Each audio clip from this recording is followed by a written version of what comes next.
അൽഹംദുലില്ലാഹ് വസ്സലാത്തു വസ്സലാമു അലാ റസൂലില്ലാഹ് വഅലാ ആലിഹി വസഹ്ബിഹി വമൻ വാലാ അമ്മാ ബഅദ്.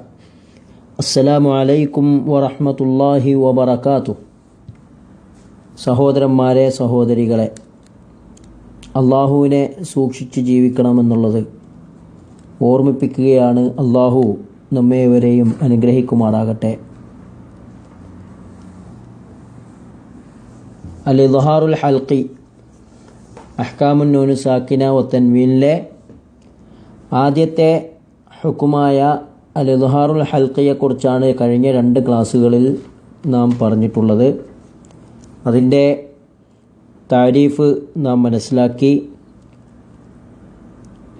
വ്യക്തമാക്കുക, വെളിവാക്കുക എന്നാണെന്നുള്ളത്. അതുപോലെ അതിൻ്റെ ഹുറൂഫുകൾ അൽ ഹംസ വൽ ഹ വൽ ഐൻ വൽ ഹ വൽ ഗൈൻ വൽ ഖ എന്നീ 6 അക്ഷരങ്ങൾ ഹൽഖിൽ നിന്ന് വരുന്ന ഈ 6 അക്ഷരങ്ങളായതുകൊണ്ട് അതിനെ ഹൽഖി എന്ന് വിളിക്കുന്നു എന്നും നാം മനസ്സിലാക്കിയതാണ്. നൂനു സാക്കിനയും തൻവീനും ഈ അക്ഷരങ്ങൾക്ക് മുമ്പ് വരുമ്പോൾ അത് വ്യക്തമായ രൂപത്തിൽ വെളിവാകുന്നു എന്നുള്ളതുകൊണ്ട് അതിന് ഇദ്ഹാർ എന്ന് നാമകരണം ചെയ്തതും നാം കഴിഞ്ഞ ക്ലാസ്സുകളിൽ മനസ്സിലാക്കിയതാണ്. ഇദ്ഹാർ ആകുവാൻ കാരണം ബുഅദുൽ മഖ്റജാണ്. 2ൻ്റെയും ഹർഫിൻ്റെയും തൻവീൻ്റെയും അല്ലെങ്കിൽ നൂനിൻ്റെയും മഖ്റജുകൾ വളരെ അകലത്തിലാണ് എന്നുള്ളത് കൊണ്ടാണ് അതിനെ ഇദ്ഹാർ എന്ന ഹുക്മു വരാൻ കാരണം എന്നും നമ്മൾ കഴിഞ്ഞ ക്ലാസ്സുകളിലൂടെ മനസ്സിലാക്കിയ കാര്യമാണ്. ഇനി നമുക്ക് മനസ്സിലാക്കേണ്ടത്, ഖുർആൻ ഓതുന്ന സമയത്ത് ഇനി നിയമങ്ങൾ അറിയില്ലെങ്കിൽ തന്നെ ഖുർആൻ ഓതുമ്പോൾ നമുക്ക് ഈ നിയമം അനുസരിച്ച് തന്നെ ഓതാൻ പറ്റുന്ന രൂപത്തിലാണ് ഖുർആനിൻ്റെ ലിപിയുള്ളത്. അതിൽ ചില അലാമാത്തുകൾ അതിന് നൽകിയതായി കാണാൻ സാധിക്കും.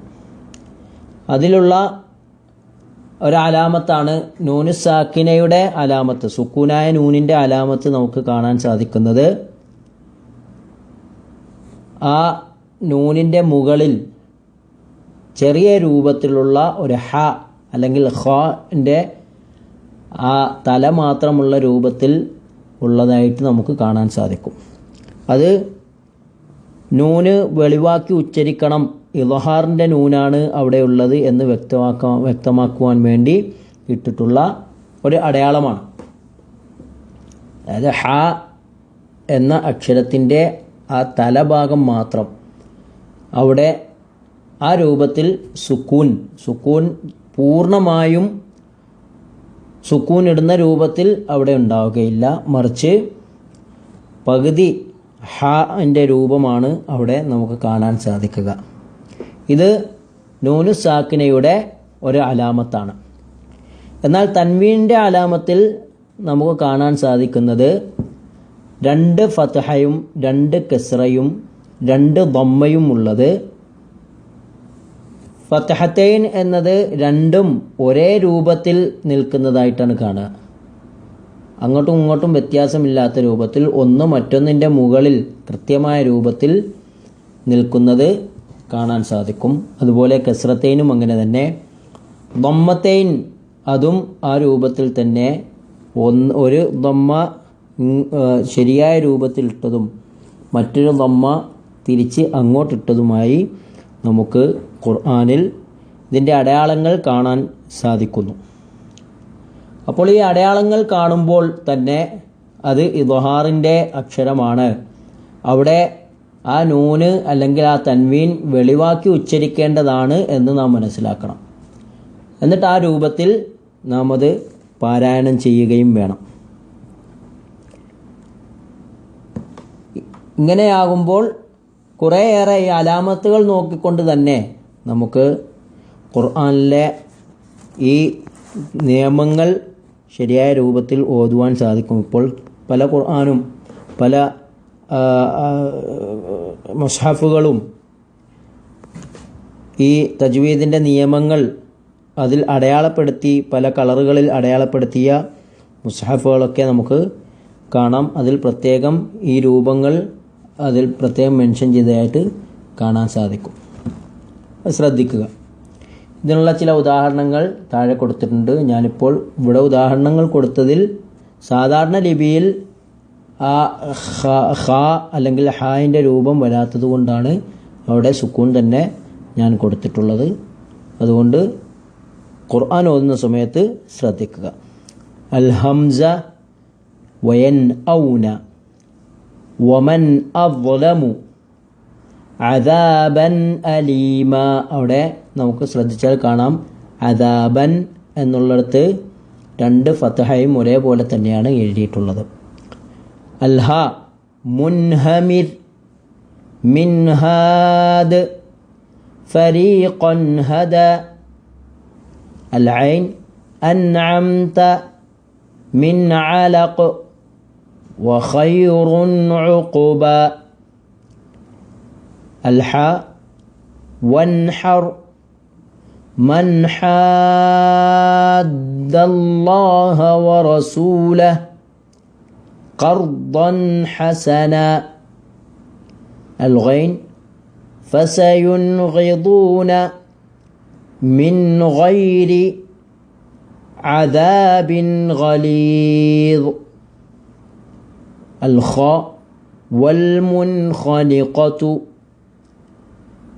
من خلق كاذبة خاطئة.